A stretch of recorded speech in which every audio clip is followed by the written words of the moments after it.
আসসালামু আলাইকুম, আশা করি সবাই ভালো আছেন। এখন তো জলপইয়ের দিন আর চারিপাশে সবাইকে দেখছি জলপইয়ের আচার বানাতে, তাই আমিও মায়ের কাছে আবদার করে বসলাম জলপইয়ের আচার বানিয়ে খাওয়াতে। তাই আজকে মা 2 কেজি জলপই দিয়ে আচার বানাবে। জলপইগুলো খুব ভালোভাবে ধুয়ে পরিষ্কার করে কড়াইতে দিয়ে লবণ একটু পানি দিয়ে ভালোভাবে সিদ্ধ করে নিচ্ছে। জলপইগুলো সিদ্ধ করে জলপইগুলো হাত দিয়ে একটু চাপ দিয়ে রোদে শুকা দিয়েছিল সারাদিন পর বিকাল বেলায় আবারও চলে আসলো জলপই নিয়ে। এখন মা আচার বানাবে, তার জন্য খোলাতে কয়েকটা শুকনো মরিচ, পাঁচফোড়ন, জিরা ভেজে নামিয়ে নিল। তারপর কড়াইতে দিয়ে দিল সরষের তেল, তেজপাতা, এলাচ, আমান, পাঁচফোড়ন দিয়ে তারপর একটু ভেজে দিয়ে দিল জলপইগুলো একটু নেড়ে চেড়ে তারপর দিয়ে দিল পরিমাণ মতো চিনিগুলো দিয়ে তারপর নেড়ে চেড়ে চিনিটার সাথে জলপইটা ভালোভাবে মিশিয়ে নিল। যখন চিনিটা গলে যাবে তখন দিয়ে দিচ্ছে হলুদ, মরিচ, লবণ, সামান্য একটু ধনিয়ার গুঁড়ো দিয়ে ভালোভাবে নেড়ে চেড়ে জাল করে নিচ্ছে।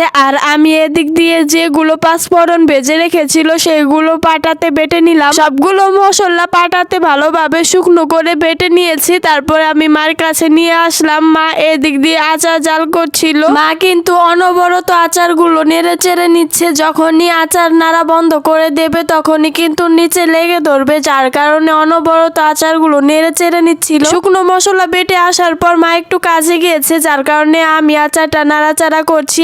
আর দিয়ে দিলাম কয়েকটা শুকনো মরিচ ছিঁড়ে। তারপর আমি যে পাঁচফোড়নটা বেটে আনলাম সেইখান থেকে আমি কিছুটা পাঁচফোড়ন দিয়ে দিলাম আচারের মধ্যে আচারের পরিমাণ অনুযায়ী। তারপর সবকিছু ভালোভাবে নেড়ে চেড়ে কিছুক্ষণ জাল করে আচারটা নামিয়ে নিলাম, কারণ সেই দিন রাত হয়ে গিয়েছিল, যার কারণে আর আমি আচারটা জাল দেইনি। আর আচার কিন্তু এক জালে কখনোই তৈরি হয় না, বারবার জাল দিতে দিতে আচারটা তৈরি হয়। যাই হোক, সেই দিন আর আচার জাল দেইনি। তারপরের দিন সকালে আমি আবারও আচার জাল দেই। আচারে লবণ আর চিনিটা কম হয়েছিল, জলপইয়ের আচারটা টেস্ট করে দেখি। তারপর আমি এখানে পরিমাণ মতো লবণ আরো কিছুটা চিনি অ্যাড করি। এখন আমার আচারে সবকিছু দেওয়া শেষ। অনেকক্ষণ যাবত ভালোভাবে নেড়ে চেড়ে নামিয়ে নিলাম। এর মধ্যে আমার ভাই লাউয়ের পাতা নিয়ে এসেছে জলপইয়ের আচার খাওয়ার জন্য। আমরাও কিন্তু ছোটবেলায় এরকম করতাম। মা যখন জলপইয়ের আচার বানাতো আমরাও তখন লাউয়ের পাতা নিয়ে খেতাম, আর যখন আচার দিত সেটা আমরা ঘুরে ঘুরে খেতাম। যাই হোক, এবার আচারটা